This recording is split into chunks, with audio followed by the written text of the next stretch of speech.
ವಾಹ್, ಯಾಕೆ ಈಗ ಬಂತ ಸ್ವಾದ? ಖಂಡಿತ ಈಗ ಬಂತು ಅಸಲಿ ಸ್ವಾದ. MDH chunky chaat masala life ಅಲ್ಲಿ ಅಸಲಿ ಸ್ವಾದ ತರುತ್ತೆ. ಅಸಲಿ ಮಸಾಲ ಎಸ್ MDH. ಜಾತಿಗಣತಿ ಆರಂಭಕ್ಕೂ ಮುನ್ನವೇ ಕಿಚ್ಚು ಭುಗಿಲೆದಿದೆ. ಹುಬ್ಬಳ್ಳಿಯಲ್ಲಿ ವೀರಶೈವ ಲಿಂಗಾಯತ ಏಕತಾ ಸಮಾವೇಶಕ್ಕೆ ಪ್ಲಾನ್ ಮಾಡಲಾಗಿದೆ. ಇತ್ತ ಹಾಸನ ದುರಂತದಲ್ಲಿ ಮೃತಪಟ್ಟವರಿಗೆ ಸರ್ಕಾರ ಕೊಟ್ಟ ಪರಿಹಾರದ ವಿಚಾರವಾಗಿಯೂ ಜಟಾಪಟಿ ಮುಂದುವರೆದಿದೆ. ಈ ಎಲ್ಲ ಸುದ್ದಿಯನ್ನು ನೋಡೋಣ ರಾಜಕೀಯ ನ್ಯೂಸ್ ಟಾಪ್ 9ನಲ್ಲಿ. ಸೆಪ್ಟೆಂಬರ್ 22ರಿಂದ ರಾಜ್ಯದಲ್ಲಿ ಜಾತಿಗಣತಿ ಆರಂಭವಾಗ್ತಾ ಇದೆ. ಜಾತಿಗಣತಿ ನಡೆಸುವ ಬಗ್ಗೆ ಸರ್ಕಾರದ ಕೈಪಿಡಿ ಪಟ್ಟಿಯಲ್ಲಿ ಇರುವ ಕೆಲ ಜಾತಿಗಳ ಬಗ್ಗೆ ಆಕ್ಷೇಪ ವ್ಯಕ್ತವಾಗಿದೆ. ಯಾಕಂದ್ರೆ ಸರ್ಕಾರ ರಾಜ್ಯದಲ್ಲಿ ಗುರುತಿಸಿರುವ ಜಾತಿ ಮತ್ತು ಉಪಜಾತಿಗಳ ಪಟ್ಟಿ ಬಿಡುಗಡೆ ಮಾಡಿದ್ದು, ಈ ಪಟ್ಟಿಯಲ್ಲಿ ಕೆಲ ಜಾತಿಗಳ ಮುಂದೆ ಕ್ರಿಶ್ಚಿಯನ್ ಅಂತ ನಮೂದಿಸಲಾಗಿದೆ. ಕುರುಬ ಕ್ರಿಶ್ಚಿಯನ್, ಬ್ರಾಹ್ಮಣ ಕ್ರಿಶ್ಚಿಯನ್, ದೇವಾಂಗ ಕ್ರಿಶ್ಚಿಯನ್, ಜಂಗಮ ಕ್ರಿಶ್ಚಿಯನ್, ಮಡಿವಾಳ ಕ್ರಿಶ್ಚಿಯನ್, ನೇಕಾರ ಕ್ರಿಶ್ಚಿಯನ್, ವಿಶ್ವಕರ್ಮ ಕ್ರಿಶ್ಚಿಯನ್, ಅಷ್ಟೇ ಯಾಕೆ ಒಕ್ಕಲಿಗ ಕ್ರಿಶ್ಚಿಯನ್, ವಿಶ್ವಕರ್ಮ ಬ್ರಾಹ್ಮಣ ಕ್ರಿಶ್ಚಿಯನ್ ಅಂತ ಉಲ್ಲೇಖ ಇದೆ. ಸರ್ಕಾರದ ಕೈಪಿಡಿ ಪಟ್ಟಿನೇ ಆಕ್ರೋಶಕ್ಕೆ ಕಾರಣವಾಗಿದೆ. ಹಿಂದೂಗಳ ಜಾತಿಗಳ ನಡುವೆ ಕ್ರಿಶ್ಚಿಯನ್ ನುಗ್ಗಿಸುವ ಹುನ್ನಾರ ಹೆಸರಿನ ಅಡಿಯಲ್ಲಿ ಸಾಮಾಜಿಕ ನ್ಯಾಯ ಜಾಗೃತಿ ವೇದಿಕೆ ಹೋರಾಟಕ್ಕೆ ಕರೆ ನೀಡಿದೆ.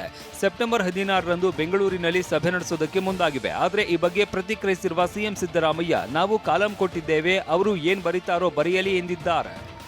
ನೀನು ಏನ್ ಬರೀತಾರೆ ಬರೀಲಿ, ಆಯೋಗ commission will take A decision ಅಂತ.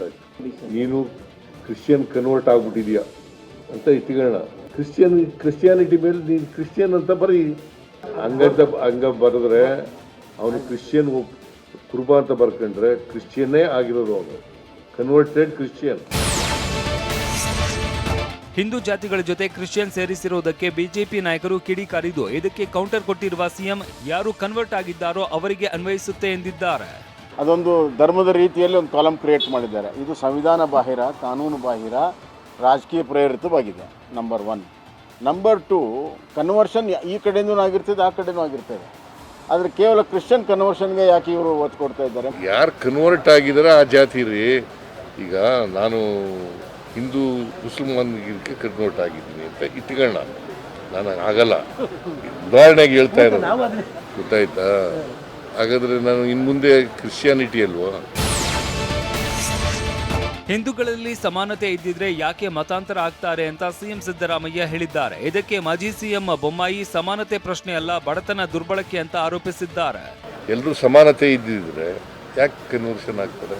ಸಮಾನ ಈಕ್ವಲ್ ಆಪರ್ಚುನಿಟೀಸ್ ಇದ್ದರೆ, ಸಮಾನತೆ ಇದ್ದರೆ ಯಾಕೆ ಅಸ್ಪೃಶ್ಯತೆ ಯಾಕೆ ಬಂತು?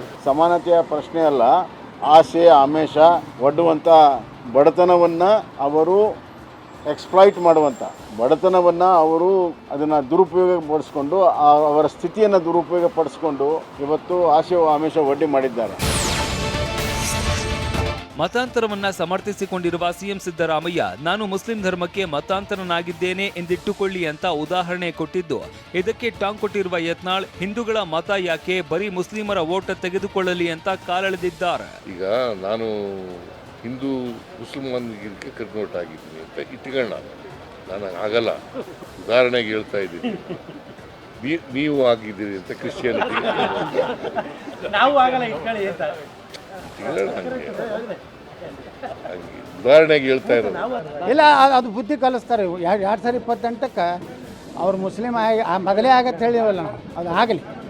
ಈಗ ಆಗ್ಯಾರ ಹೇಳ್ಯಾರಲ್ಲ, ಒಳ್ಳೆಯದು. ಮುಂದಿನ ಸಲ ಅವ್ರು ಮುಸ್ಲಿಮರ ಅಟ್ಟೆ ಹೊಟ್ಟುತ್ತವ್ರು.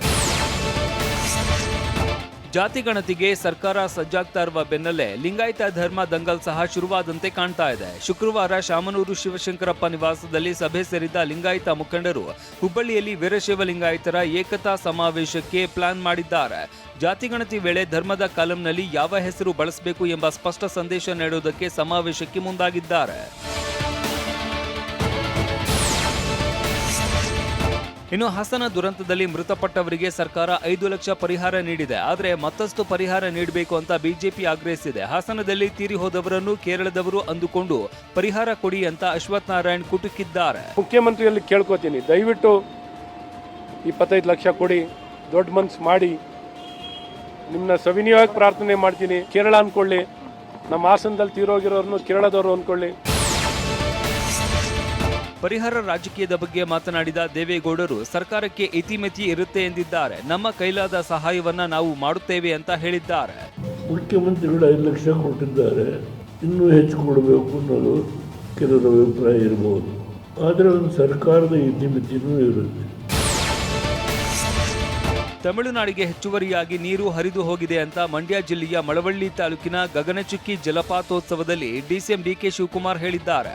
99 ಟಿಎಂಸಿ ತಮಿಳುನಾಡಿಗೆ ಬಿಡಬೇಕಾಗಿತ್ತು, 214 ಟಿಎಂಸಿ ಹೋಗಿದೆ. ಇದನ್ನ ತಡೆಯೋದಕ್ಕೆ ಮೇಕೆದಾಟು ಪಾದಯಾತ್ರೆ ಮಾಡಿದ್ವಿ. ಮೇಕೆದಾಟು ಪಾದಯಾತ್ರೆಗೆ ಸಾಕಷ್ಟು ಜನ ಬೆಂಬಲ ಕೊಟ್ಟಿದ್ರಿ ಅಂತ ನೆನಪಿಸಿಕೊಂಡಿದ್ದಾರೆ. MDH ಜನ ಮಸಾಲ. ಈಗ ಕಡಲೆ ಇರಲಿ, ಹಲಸಂಡೆ ಬೀಜ, ಕಪ್ಪು ಕಡಲೆ ಅಥವಾ ಬಿಳಿ ಕಡಲೆ, ಎಲ್ಲವೂ ಸ್ವಾದಿಷ್ಟವಾಗುತ್ತೆ. MDH